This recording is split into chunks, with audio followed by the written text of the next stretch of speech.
founder, Dravidian Professionals Forum, Dr. P.T.R. Rajan, Honorable Minister for Finance and Human Resource Management, Government of Tamil Nadu, the Director, Rajan Research Library, Thiru S. Sundar, Curator of the program, Senior Journalist, Thiru A.S. Panneerselvan, authors of today's book, Tamil Migrants, a Demographic, Social and Economic Analysis, Thiru S. Irudaya Rajan, Bernard D. Sami, Thiru Samuel Asir Raj, and P. Sivakumar. First of all, I thank the authors for participating in this program, and particularly Professor Dr. Irudaya Rajan to coming all the way from Trivandrum. This book, dealing with the topic of Tamil migrants, is of paramount importance, because when we talk about migration, migration is a phenomenon not restricted to any society or any community, not even restricted to human beings. Any living being migrate, any living being which has the ability to move migrate. In that sense, migration is because of socio-economic factor in one way. It may be for three reasons. One is people migrate for better opportunities. Secondly, people may be forced to migrate because for various reasons, because of famine or maybe sent to work in plantations, etc. The third one is because of the persecution policies or persecution practices followed by various groups. Mass exodus happen. However, Tamil migration is unique because migration can be traced to the origin of a civilization. More the civilization is ancient or more the civilization is old, the intensity of migration is more. In that sense, though many of the studies talks about Tamil migrants or emigration from Tamil Nadu, in reality, the migration of Tamils have to be seen holistically, because we claim that Tamil civilization is one of the oldest civilizations in the world. And Tamil civilization's origin, we trace it back to the Dravidian culture, which is in Indus Valley civilization, in Harappa and Mohenjo-daro, which is somewhere near Pakistan and the northern part of India. So when we talk about Indus Valley civilization and the migratory practices, we also have to connect this migration with Aryan invasion theory, because Aryan invasion theory is very important for the simple reason Aryans migrated from Central Europe or European countries towards the modern India 3000 years back or 2000 years back, mainly because of various wars and famine and other climatic conditions. And one war which led to the Aryan migration, I would just like to point out that, is the Battle of Troy, because this Battle of Troy has got a connection towards Indian Aryans. Battle of Troy happened some 3,500 years back, 3,500 or 3,000 years back, where this Battle of Troy's history or the Battle of Troy can be traced, or the similarities can be traced to our Ramayana, our epic Ramayana. Or even we can say Ramayana is nothing but a copy of Battle of Troy. In Battle of Troy, King Agamemnon, the whole thing happened because the Troy's prince Paris and the wife of Menelaus, Helen, the princess Helen, elopes with Paris, and King Agamemnon and Menelaus destroy Troy and capture Troy. And in that the exodus happened. Why I would like to connect this to Ramayana is, the same thing has been reflected in Ramayana. And Ramayana is written by Valmiki. Valmiki is a fisherman. A fisherman is the person who are his ancestors, are the people who are the witness to any war which happens in the sea. So Valmiki's ancestors would have witnessed this particular war of Battle of Troy, And these ancestors would have passed the information to Valmiki, who would have customized Ramayana in Indian format. Indian format, by altering the characters, where Achilles in Troy is the Hanuman in Ramayana, Ravana is either the Prince Hector or maybe the Prince Paris, and Rama is nothing but Menelaus or the King Agamemnon. Why I want to draw attention to Ramayana is, even in Ramayana, when Valmiki wrote Ramayana, he witnessed a civilization, that is a Tamil civilization, headed by Ravana. And Ravana is technologically and socially superior, that particular civilization, Tamil civilization, is superior to Rama. The Ramayanam starts mainly because of everyone of us aware that Surpanaga is, the original name of Surpanaga is Meenakshi. Meenakshi is Tamil goddess. And Surpanaga expressed her love towards Lakshmanan, and because of which the Lakshmanan chopped the nose of Surpanaga, and to support Surpanaga, Ravana abducted Sita. This is the whole story about. But 3,000 or 3,500 years before, or 5,000 years before, when Ramayana was written, at that time there was a Tamil civilization, there was a civilization where a woman is allowed to express love over a man. That is what we call it as women empowerment. And Tamil civilization has got that Tamil women empowerment at that point of time itself. Whereas when we see Rama after taking Sita back to Ayodhya, we did Agni Pariksha. Agni Pariksha is nothing but putting in the fire. That is nothing but a gender violence. So the civilizational gap between the North Indians and the South Indians, or maybe the Aryans and Dravidians, were well established through the Ramayana itself. And even technologically also, Ravana is much superior than Rama. At that point of time itself, Ravana came in Pushpa Vimana, which is nothing but a plane or aeroplane, and abducted Sita, which means at that point of time itself, there existed air travel between two Tamil nations, between Tamil Nadu and today's Tamil Nadu and Sri Lanka, and airports are also existed. So if we want to learn about the migratory practices, migration theory, all this has to be holistically studied, because we cannot go with the thought that Tamils emigrated from Tamil Nadu to outside and then came back. That will restrict the scope of migration. So in this way, as far as the literature is concerned, we need to holistically do a treatise starting from Aryan invasion theory to understand the theory of migration. Here also I would like to make a statement or make a submission.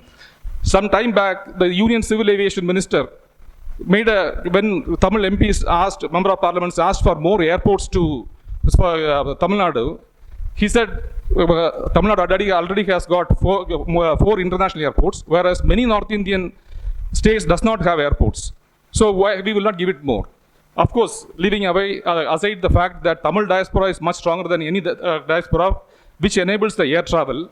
Even in Ramayana, these airports existed in Tamil Nadu, whereas Rama, at that point of 7,000 years before itself, brought this Vanara Sena from Uttar Pradesh or northern parts and constructed the bridge, Ram Setu. That is a myth. So even at that point of time itself, people from this Aryan or the North Indians are migrant laborers, and even still today they are migrant laborers.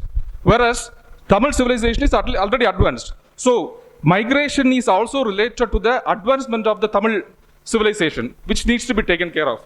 With this, I would like to invite Thiru A.S. Panneerselvan to curate the program. Thank you.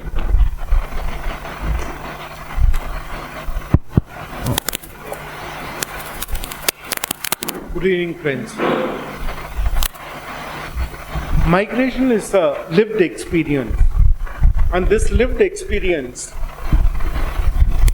gets very well documented in literature, and far better than the way the academics and the social scientists have done in Tamil. For early experiences about the migration, we have to look at the literary manifestation. For instance, Subramania Bharati has written this fine line called Sakkaraithy Ville. And then there's this major short story by Pudumai Pittan. It's called Tunbakkeni. Tunbakkeni is about people migrating to plantation areas in Sri Lanka. And then we have Pasingarams, Kadalil Kapal and Puyalil Purthoni. For we have been used to literature documenting the human experience of displacement and settling down in new areas. But this book is so important because this is an evidence-based academic documentation of these experiences. The evidence-based academic documentation of these experiences is extremely important because policies are not based on literary or creative documentation. Policy intervention needs evidence-based intervention. In that case, this book's become very, very important because this is the first systematic documentation of Tamil migration. Since late 60s, there have been a lot of study about Malayali migrations, especially about the Gulf boom. Quite a lot of things have been documented. But the Tamil migration has not been systematically or academically documented. Therefore, I am very, very happy that this is happening, and I am also happy that this book is going to have a sequel because they are starting the next set of work to bring the latest data, and the latest data is also going to have the impact of pandemic on migration. Therefore, that is going to be the additional advantage of the next edition of this book. But I'm really happy that Professor Irudaya Rajan and Professor Bernard Sami could make it here. Professor Irudaya Rajan heads the Center for Migration Studies in Thiruvananthapuram, and Professor Bernard Sami is part of the Loyola School of Social Sciences, and I'm very happy that both of them could come here. And may I request Professor Bernard Sami to give an introduction to the book, and then we'll go to Mr. Irudaya Rajan to look at the salient features of it. Okay. Yeah, you can go there, sir.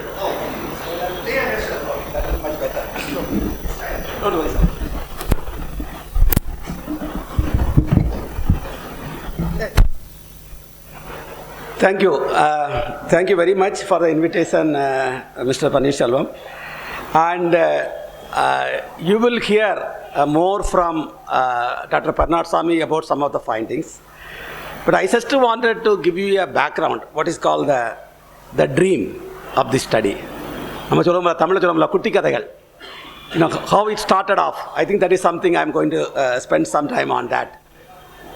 Now, when we study migration, who is migrant? I think that is something very, very important to define. Migrants. Who is migrant? We have seen during COVID-19, people were stranded in the airports in many countries and many states. We have trains, Sarmik train, Vande Bharat flight. So exactly what is migrant, we are defining in this book. So you have to look at our book, the definition, what we define. That is very important. If you cannot read the book on somebody's definition. We have a single definition.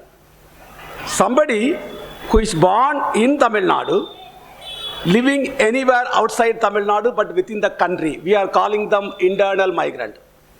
Anybody who is from Tamil Nadu, born in Tamil Nadu, living anywhere in the country, we call them internal migrants.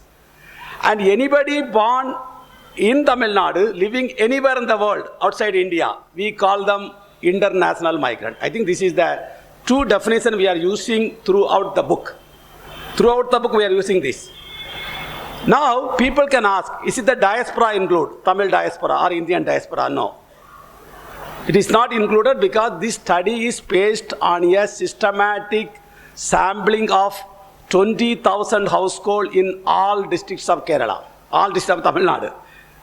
Now, when we say 20,000 households, we have to go to the household, do the survey, and then ask a module on migration. Anybody supposed to be in your house is somewhere outside. So we have, this is based on a systematic methodological survey we have done. And because of that, diaspora is not counted in this. We are talking only about the migrant. For example, I am a migrant from Tamil Nadu to Kerala. I am a Tamil migrant basically. But I am not counted there because nobody to report about my migration in my village in Tirunelveli. Nobody is there.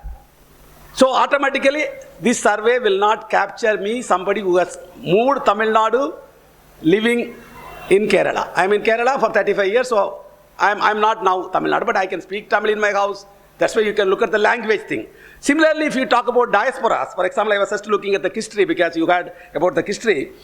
The Vice President of United States, her mother, Kamala Devi, went to US in 1958 as a 19-year-old girl to study postgraduate. We have the data on international migration. Students are going. You go to any place, there are students are going to US, UK, and she left there. And Kamala Harris was born in 1964. And they used to come even to Chennai several times. But they are not counted here. They are no longer Indian. They are not holding even Indian passport. And her father was a B.B. Gopalan Indian Civil Service. So you can see migration is happening historically, but this talks about a contemporary migration. Who is currently sending money to the states to build up, like you rightly said, the airports. In Kerala, when I went there was only one airport, Trivandrum. Now we have 4 airports. Of course, the central government allows, we'll have airport in all the districts. They are not allowing us. Now we are trying for a rain, you know that. So there is politics. Politics are always there. It's a part of the migration is also politics. That's why Donald Trump said in the last election, America first. That is a migration. America first means America is for Americans, which you talk about in Pumiputra policy in Malaysia. Or the problem of Sri Lanka. Everybody thinks, now even some states are telling jobs reserved for their own state. So the migration is going to be a tough in the future. But we have to report that. The main interest is, how many are there? I think this is something very, very important. We don't know how many are there. If you ask somebody, in the parliament there was a question asked during the COVID-19, how many migrants were stranded? The government said, we do not know. I don't think, if you do not know, you have to find out. You cannot tell we do not know. Last week in the parliament, there was a question asked to the External Affairs Minister. Of course, he is a migrant from Tamil Nadu to Delhi, External Affairs Minister. Of course, all ministers are migrants, including Prime Minister Narendra Modi. He is a migrant from Gujarat to Delhi. He will come back after the job is over. We are all migrants. Everybody is migrant. But then he asked them how many people were not paid salary during the COVID-19 who came by the Vande Bharat flight. The answer is, we have no data. You cannot go on telling we have no data. You have data for everything. But why we are not taking interest in migration? I think that is something, again, a political question, we should look at it. I think that is very, very important. Why we are not interested? How many people, how many Tamils are in other countries? Why we are not taking interest? How many Indians are outside? Now we are talking about only estimates. My estimate is now 600 million people in the country are living in a place they are not born. 600 million people in the country. And similarly, you have 20 million Indians who are still holding Indian passport, living anywhere in the world. This is a estimate. No estimates. Ambassador will give 500 people, that's it. No estimate. Everybody is talking about estimates. We want to fix that estimate into estimate. That is the motivation for this book. And this was started when I was in Kerala, because I'm a migrant from Tamil Nadu to Kerala. Now, when we went to Kerala, everybody used to tell me Kerala is the #1 state of migration. We need more airport. Everybody will talk about migration. Then I said, how many people are there? They said, we don't know, but we know, 10 lakhs. So there was a magic number of 10 lakhs were floated around in Madhurabhumi, Malayalam Manorama. Everybody will scratch your back. Who said? Hindu says. Who said? English says. Nobody has any data. Somebody is, same number is floating around 10 lakhs. And how much money comes? Every 5 rupees comes from outside, 1 rupee comes to Kerala. 20% money is coming to Kerala. This was floating around. We thought we should not do that. We have to fix it up. That's why we developed a methodology to study migration. The methodology was developed by myself and Sakaria to do the study in Kerala to fix this problem. I don't want anybody to say, we don't know. We should say, we know. That is what we started in 1998. We did the first Kerala migrant survey in 1998. Not now. 25 years back. 1998 we did. And we did it in Kerala 8 times. Tamil Nadu we have done only 1 time. We want to try second time. This year, we did 8 times. And I visited several times to Tamil Nadu to talk about that to several secretaries. Sir, migration is not interested because they are not part of the vote bank. Vote bank politics, they are not there. Vote bank politics is about religion and caste, which is happening in Uttar Pradesh, we see them. Anybody talks about migrants? They were all ran during the Sarmic train. We are not talking about that. No election manifesto will talk about migrants. Now we are talking about Sri Lankan refugees because there is some Tamil we are talking about. Otherwise, these migrants were not part of the so-called voting politics. You are having the urban body elections. How many migrants can vote who came from other districts or other states? There is a migration issue to be handled politically, but you should have a number. number is very important. So I was convinced several states to do this survey. I convinced in 2018, 2098, I have done the survey in Kerala, then we did in Goa in 2008, we did in Punjab in 2009, we did in Gujarat in 2011, and Tamil Nadu we took 17 years from Kerala to do a survey, because I was always feeling, I have done for Kerala. Kerala people talking about data. The CM is giving data. Economic Review has a chapter on migration. Why Tamil Nadu? Because there is some love for Tamil. Because I was born in Tamil Nadu, so there is some love. I thought I should do this. It took me 17 years to convince somebody in the government side to do a survey. And that is the result of that. 17 years we took. And I am convincing now many states. Telangana, we had a meeting now. Telangana government want to do. I told them we have done for Tamil Nadu. I went to Jharkhand. Chief Minister is very much interested now in Jharkhand. So we are trying to promote this model, and Kerala model has been expanded to now Tamil Nadu. Why it is important? Something very important. When the COVID-19 hit, we know that migrants were suffered. And I was put as an advisor to CM along with many people in Kerala. And everybody looking at me, why you are here? You are not CPI? I said, I don't know. Chief Minister wanted me to the committee because migration is the issue. Then he asked me, how many people are likely to return from the Gulf? I said, we have 20 lakhs. My estimate is at least 15% people will come. Then I said, get ready with 300,000 beds when the Vande Bharat flight comes in. Kerala is the only state in the country, went to the government and even to the Supreme Court, we are ready with beds. Please bring us Keralites. Then I told the Kerala CM, there is no Kerala passport, only Indian passport. You can't take, like you are talking from Sri Lanka, they came and took, you cannot do. In Kerala, Tamil Nadu Chief Minister cannot go with a flight, I'll pick up Tamils from some place. You can't do, because we don't have Tamil passport. We have only Indian passport. He is the only one, because he had some data. Other states have no data on that. So I think that it is very important to do this crisis period. You need that. And I want to conclude. One dream of mine is completed by doing this survey, and I want to do the second one. We are talking with the government, and they are very keen to do the survey, because they would like to know, because what is the finding is completely rechanging because of the COVID-19. Wave 1, wave 2, we are talking about wave 3, maybe wave 4 will come. But who is affected by COVID-19 is only migrants. I was telling to the government of India, look here, if you Google it in the Google, how many countries COVID is present today? 180 plus countries COVID is currently present globally. You Google here, how many countries Indians are present? 180 countries. So COVID is present in 180 countries. Indians also present in 180 countries. But COVID has neither a passport nor a visa. It is freely traveling. I have a passport, I have a visa, but I am not able to travel because the airport is closed.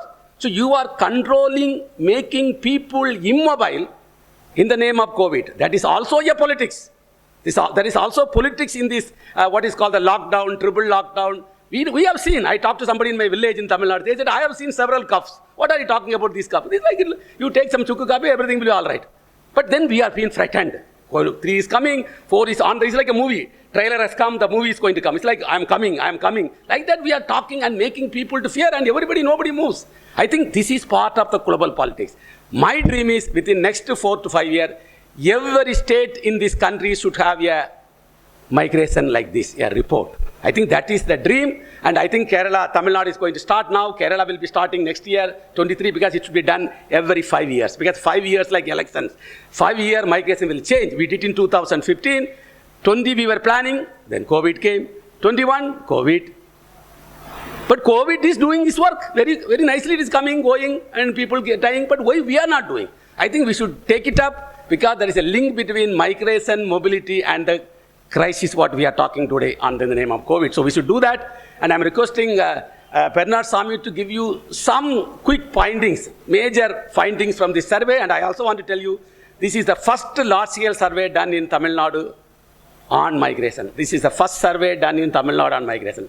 This is the first, and we will be doing the second one with 30,000 households, because the migration is a rare event. So we need more sampling. It needs more cost. That is why governments are not willing to fund the studies. I think that's something very important. We should take it up. Panneerselvan, you can speak about the book.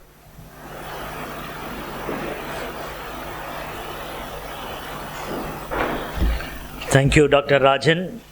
Mr. Panneerselvan, Gandhi, and others my good friend Sundar. Thank you very much for the opportunity given, and to introduce the book Tamil Migrants, Dr. Irudaya Rajan has given the complete background to this book on migration. And for the first time only in 2002, we made an attempt to understand, how many Indians are living outside India. That was the time the Singhvi Commission was appointed in 2002, and it was a Singhvi Commission which gave the number which Dr. Irudaya Rajan said, 20 million.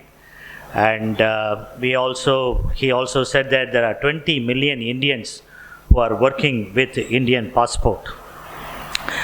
Having said this about the number,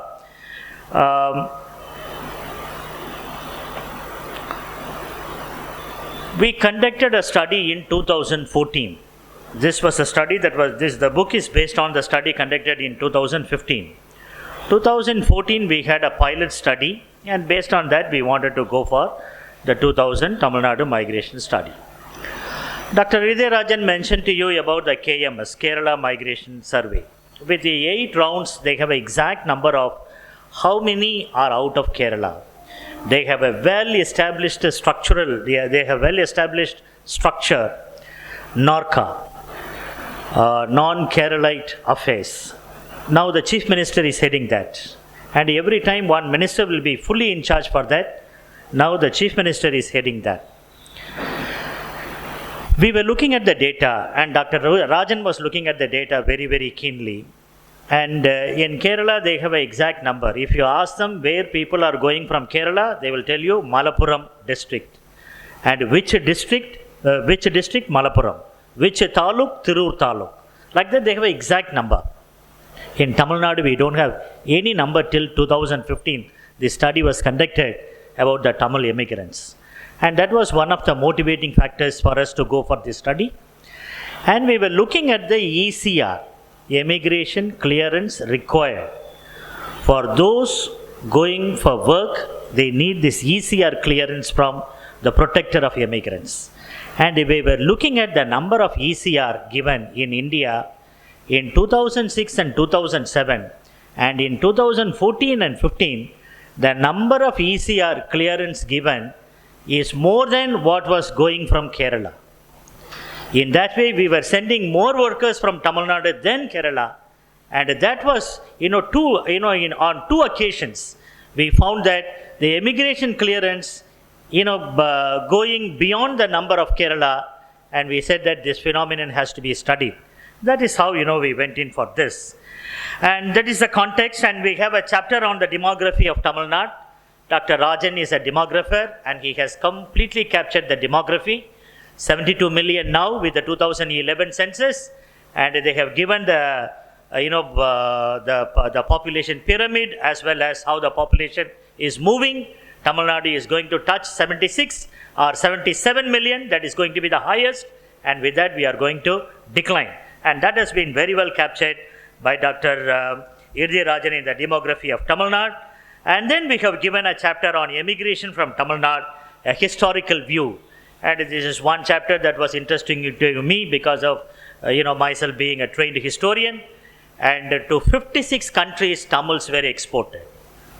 So we captured this in the one chapter that will give you a complete historical background of where the Tamils went. And today in many countries, Tamil is one of the languages. There are islands where they speak Tamil in large number, like Reunion, like that. All that we have captured in the immigration from Tamil Nadu. 56 countries they were exported, sugar colonies, rice bowl, all those things. And then when it comes to international migration in Tamil Nadu, our study after 20,000 households, we have given an estimate, as Dr. Rajan has said, how many are moving out of Tamil Nadu outside India to work from Tamil Nadu. This number we have given 2.2 million. And how many have returned? 1.3 million. So according to us, the number is NRT, non-resident Tamils number is 3.5. In Kerala, out of, 1 out of every 5 household as an immigrant. In Tamil Nadu, 1 out of every 10. So 1 out of every 10 household in Tamil Nadu has a immigrant migrant working outside India. So that number we were able to give, and that is a number we have given based on the international migration. And we also have captured the internal migration. Somebody was asking before this meeting about how do you have number of people who are moving within the district, within the state. And there is one chapter in this book which also deals with, based on the NSSO and census, Dr. Rajan has captured intra-district, inter-district and interstate migration. So that also has been captured in this book in one of the chapters. And we also have given a chapter on remittances. Kerala economy is a remittance-based economy. Tamil Nadu economy is based on remittance economy. But many people are not aware of this remittance, where the money comes from. Dr. Surya Narayanan from Madras University, who is writing a lot of articles in the Hindu, and he used to say that the Indian diaspora, they may have their heart for India, but their bank balances are with Swiss banks. The laborers who go from here to Gulf countries, they are the ones, who faithfully remit the money back to the country. And that is how, India gets this huge remittance. 72 billion at the time of writing this article, and India was the highest at that time, and even beating Mexico and China. All of us know that the Chinese diaspora lives all over the world, but India has overtaken Mexico, which lies, right, it was right under USA. Mexico, beating China, India stood at 72 billion. And how much is coming to Tamil Nadu? 68,000 crores for Kerala, and a little less to Tamil Nadu, 61,843 to Tamil Nadu. So this is a big number, and we have to take into this consideration. And when the migrants are sending this money, are migrants protected? Migrants who are going for work to Gulf countries and other countries. And another thing we have also found in this study is, in Kerala, migration means Gulf migration. In Tamil Nadu, it is not.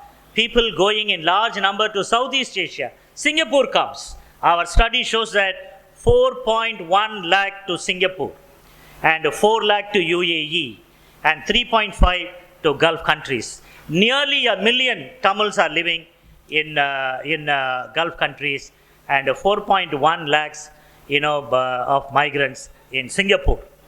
Cultural relations, and also where the Tamils went for, through indentured labor and other things I told you.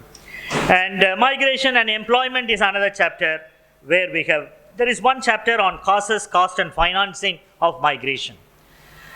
When an ordinary worker leaves Tamil Nadu for work, how much money he spends? That we have calculated, and our calculation is 1,08,112 rupees. In Kerala, a person spends only 76,000.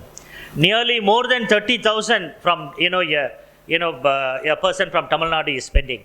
Why? Because in Tamil Nadu, it is the agents, sub-agents, and the multiple layers of agents, and it is trafficking, and all that is involved in the whole, immigration process, and that also we were able to capture. And migration and human development. What is the social cost of migration?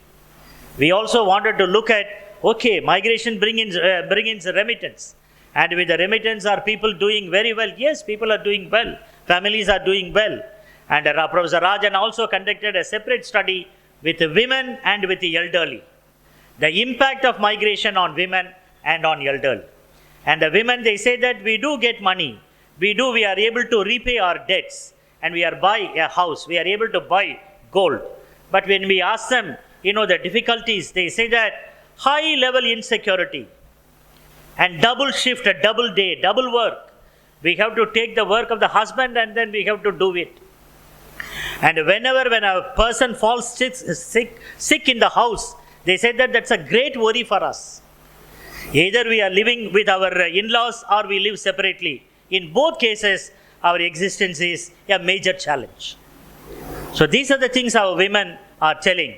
And our study also for the first time able to tell that in Tamil Nadu we have estimated 1 million, what we call as the WLB, women left behind.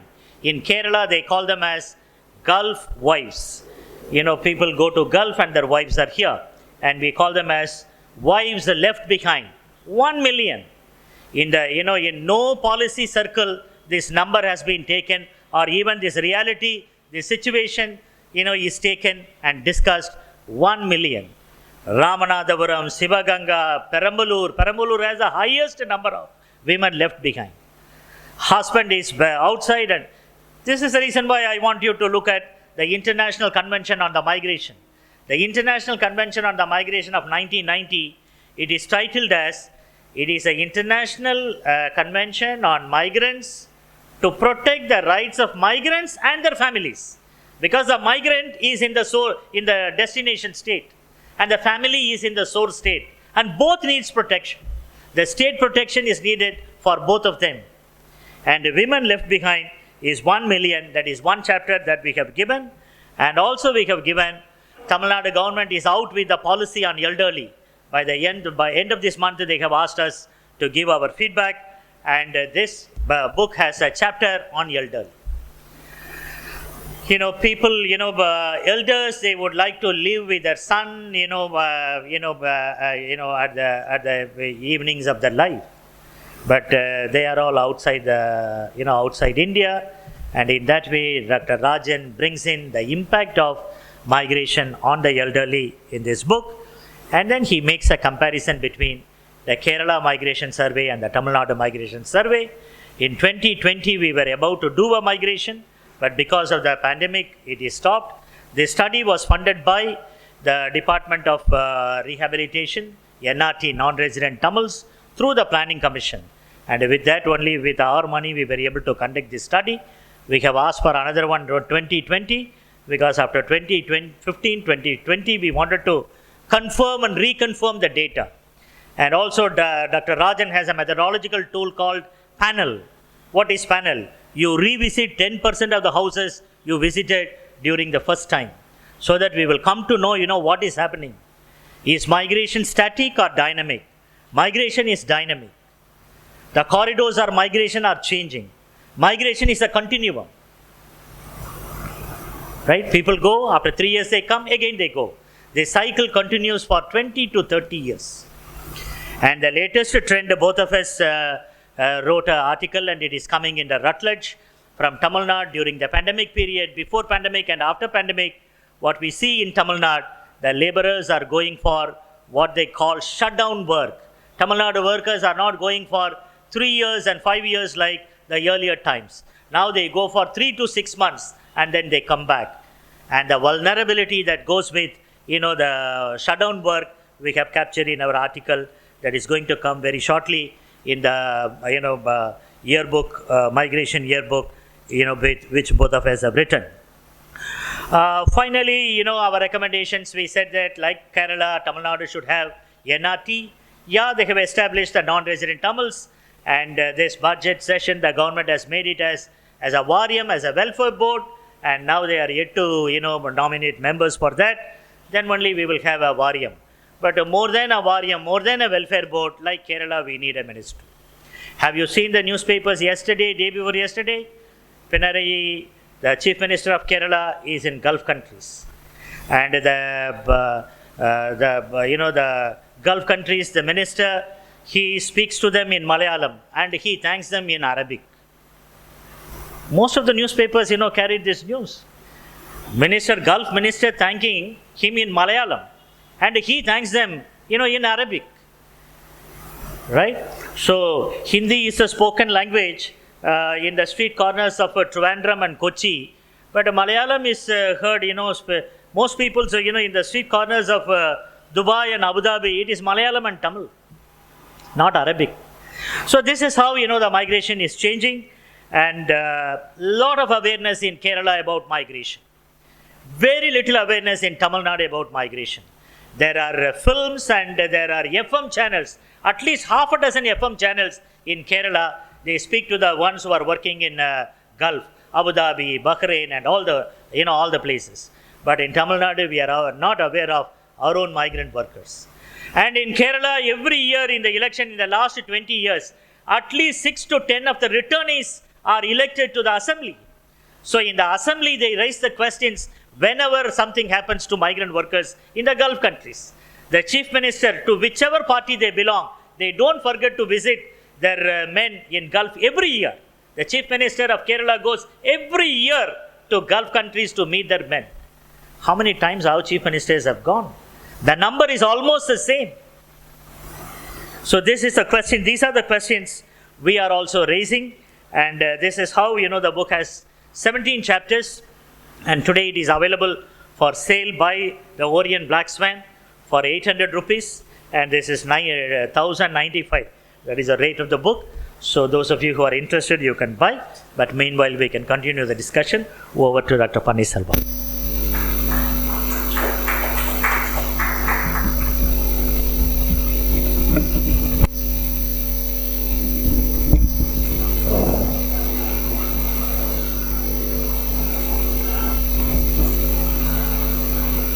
Thank you, sir. See, one area is what is the preparation for these people who are migrating? For instance, in Nepal, before they actually board the flight, they need to get few clearances from the Minister of Labour, saying that, are you being acclimatized enough? Are you familiar with the labour laws? Are you familiar with the way you are going to remit your money? Therefore, there is an acclimatation program which is there. What is the level of acclimatation for the Tamil migrants?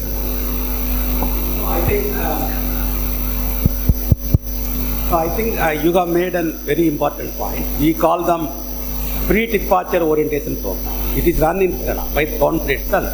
It is also being run up in the country because of they want to make us a skill India, everything they talk about skill. But then it is not properly implemented in many states. Because many of them thinking like to Mumbai when they go to the water. Some of them are thinking just because they don't know. This rule is bad there. So we have to give them a very good understanding of before they leave, how to send the money, or you sign the contract properly, for example. Many people was somebody 40,000. When you go to the agent, will give you only 10,000. You can't put no written document, written contract. I think this is the way the migrants are being exploited in the other side. That's why I always call these migrants who are going from India, like Kerala, Tamil Nadu, I call them a new form of slavery. We heard about slavery historically. Now the slavery is slowly picking up because when you go to Gulf, your passport is taken away. And I went to Gulf, they said, you give your passport. I said, why you are taking passport? It belongs not me. It belongs to government of India, man. You cannot take me. It is nothing. It is the government of India signs and gives you a passport. So I think we have to make a very serious attempt to train our migrants before they leave, and we can solve half of the problem. The overpaying to agents, the money coming back, and money being spent, and they are being cheated because most of the migrants who are going to Gulf countries, they were financially illiterate. Their money is somewhere, they put somewhere, that money is not there when they come back. Lot of cheat companies, you might know, they are being cheated. So we have to provide them financial literacy. You may be literate. Then some of us financially literate. You put some money in some companies or some share market, next day morning, Jet Airways is not there. You have put all your money gone. So ourselves being cheated. Imagine the poor migrants. So I think we should have a very important dimension on pre-departure about the work, living conditions, and the financial management of their hard-earned money. Because they are working in a very high climate. That's why it is not a black money, it is a blood money. They are basically squeezing themselves and sending the money here. So we have to be extra careful, we should do that. Very seriously we should do that. In fact, in Philippines, you cannot go unless you have the certificate. In Filipino airport, when you go, you can have your boarding pass, they'll ask you where is the certificate. Then it is like you are here, your income things are attached to your Aadhaar card. Once your certificate is attached, they will check, you have cleared the thing. So we should think something very seriously so that our migrants are not suffering there, because we can't do much when they are there. Laws, rules, the many things, but we can do something when they are here. I think we should do that, and similarly we should also do for returned migrants. We have no policies.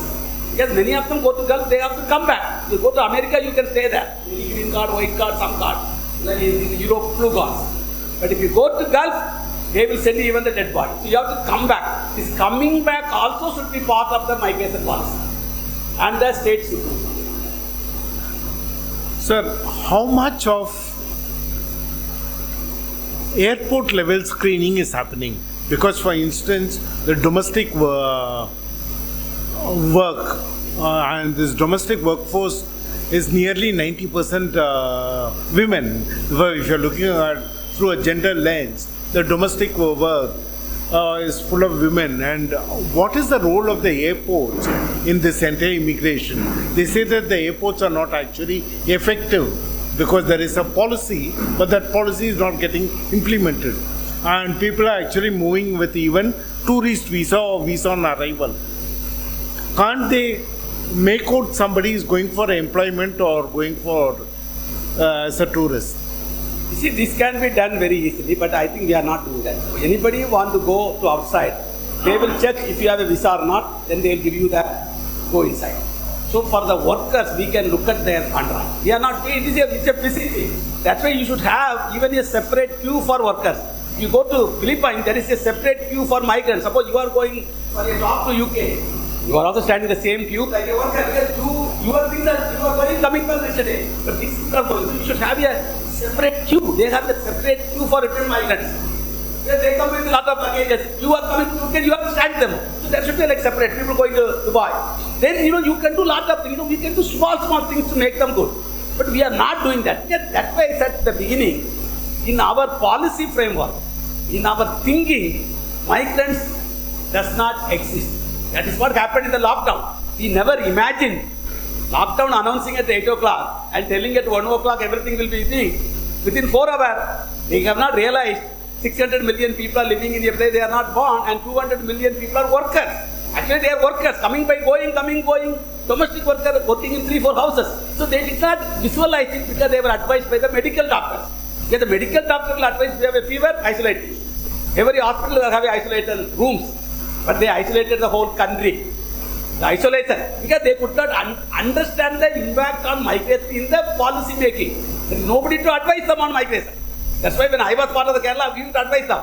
Look here. That's why we have the open food, common kitchen. I think that it is not getting into the mainstreaming migration into development, which is not happening.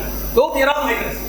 We never talk about them in a very positive way to promote, regulate and rework so that the migrants are getting benefited. Because the migration is something very important. Many of you sitting here, see, migration is something very important. It's very clean water. You put a small stone there, it gives you peace. And migration can do that. Because migration, what happens? First it benefits me. If I am a migrant, I started eating well. First, I will do well. Then what I send the money, my family does well. After some time, my community does well. After some time, the whole society does well. Because that one person migration. Why we have Saurabhi Airport? There are many banks in Pattan that are all foreign banks. Because they are in the foreign. You get all the American banks are sitting there because, see, so you create impact on the society. So migration is a very important variable for development, but we never talk about that. Including smart cities. Smart cities, there is nothing about migration. Smart city means migration. Chennai is a smart city. Yeah. But you know what's happening there. I used to call them singing city.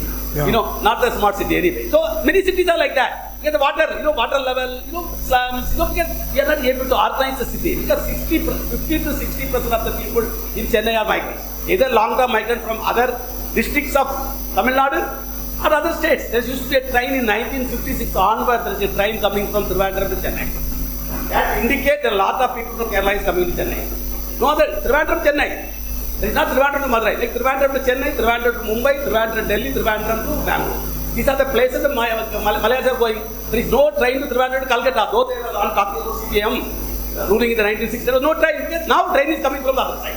See, the whole migration is changing. That's why you need this type of study every 5 years or every 3 years so that you understand that and make policy. You rightly said at the beginning, evidence-based policy. Today we are talking policy without evidence. You want to add something, Just to add to Dr. Rajan said, so the whole migration process needs the state support. And countries like Indonesia, Philippines, they are quoted as the models for promoting migration. In the policy of Indonesia and even our own neighboring countries, Nepal, Pakistan, Bangladesh, Sri Lanka, all of them are promoting migration. If you look at all our papers, it says that we are facilitating migration. So the macroeconomic policy of unemployment is addressed through migration is forgotten most of the time. And secondly, as you rightly said, we need pre-migration, pre-departure, post-arrival. When they go and land in another country, they need someone to receive them and then make them feel at home and then take them to the places where they were. And support systems are completely missing post-arrival. And when they return, there are very good return reintegration programs. Because the migrant workers, after working for 15 years, 20 years, 25 years, they also return with skills.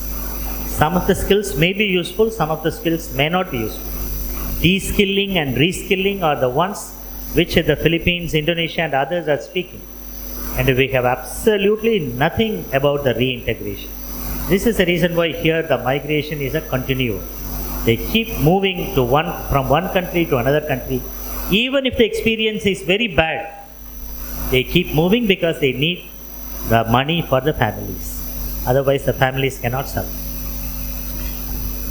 Sir, a couple of years ago, ILO said that origin country, destination country and back origin country, you need some sort of a calibration of your skills adjustment over a period of time.